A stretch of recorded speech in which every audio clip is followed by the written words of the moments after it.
All right. And I don't know what AI companion does, but it sounds friendly. So let's go for it. So anyway, so again, with the website and the portal, hit refresh if it's not loading. If it seems like it's not letting you in, just hit refresh. Let's see. So any follow-up or any questions or comments on the material that we've reviewed so far? So um,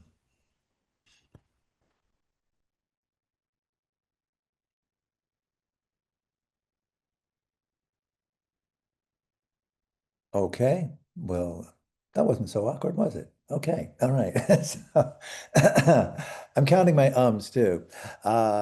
Oops. So at any rate, so today we're going to go a little bit more into memory reconsolidation, and I'm going to show you Tori Old's material on the on memory reconsolidation. She's one of many folks who do um, education on memory reconsolidation, and she's particularly good. Her series is very well done. And let's see, I'm looking for my screens, and let's see. Um, is it back here? There's so many. Oh, here we are. Okay. All right. I set everything up in the other screen. So at any rate, let's go ahead and go into that. Um, well, first, what I want to do is I want to do this piece on the therapist's role. I know we talked about it a little bit, but I did a 5-minute piece on it that I thought was helpful. So I'm going to go ahead and run that. So let me rearrange my screens here. I need to move a couple things around because they're not where I was expecting them. Okay, I think this is going to work out better. All right, so let me go into it. Please message in the chat if you can't hear the volume. Let's see. So, and okay, here we go. All right. Let's move on now to the role of the therapist in memory reconsolidation. There's a little bit of Therapist 101, but it's really valuable information to go over and review and maybe affirm what you already know or give you some thoughts on what you might consider as you're doing this work. If you want to go into a deeper dive, I have included an interview with Richard Hill, who speaks on the topic, and he covers that in his podcast called The Science of Psychotherapy, and he also has a great website called The Science of Psychotherapy. So let's continue. As a therapist, you're really a facilitator of a natural process. Memory updating happens all the time when we overcome fear. And so we're using a structured procedure to help our clients overcome fears that they've carried with them for years or fears that they've had since they had an automobile accident a couple months ago. We are an active part of that process. We're not just validating our clients' concerns, but we're directing them towards an end goal. And that end goal is the resolution of that kind of a fear. Our next task as therapists is to create safe and appropriate circumstances for this work to occur.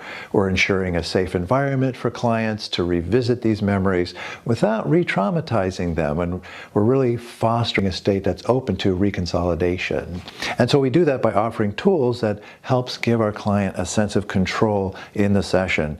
In the session with Cisco that you'll see in the modules, I use a metaphor of an airport concourse to help create a feeling of distance between himself and approaching his past. And so that's a very useful tool. And you'll see other ways of doing that as well.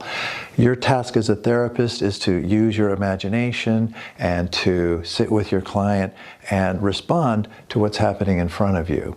And so that leads me to the next slide, responding to your client's needs. What you're doing there is you're being adaptable. You're a therapist who chooses approaches that resonates with your client, and you're avoiding a one-size-fits-all technique. So we, as therapists, are adaptable in guiding our client through the process. Sensitive observation. This is where you as a therapist observe the subtle cues indicating a client is ready for memory reconsolidation. These cues can be physical, emotional, or verbal. All right, so how do you know your client's ready for reconsolidation work? Well, that's where the sensitive observation comes into play. And you're watching your client. Are they able to engage? Are they able to focus? Are they able to report shifts in physical sensation as they're going through the procedure? Are you guiding them to be very carefully observant about the sensations and encouraging them to report those accurately as you're moving through the process? Knowledge and understanding. Essential to engaging your client in this process is for them to understand what's going on and why are we doing this. They don't need to go into a deep dive of the synapses and what's happening with neurons and so forth, but they do need to have an understanding of what's going on in the process. So understanding the memory reconsolidation science a bit, understanding human psychology and growth, and then being able to integrate the new things that you discover about this as you listen to podcasts and you take courses, and bringing that into your sessions helps engage your client, gives them confidence, and improves your outcomes in the long run. After all, therapy is a partnership.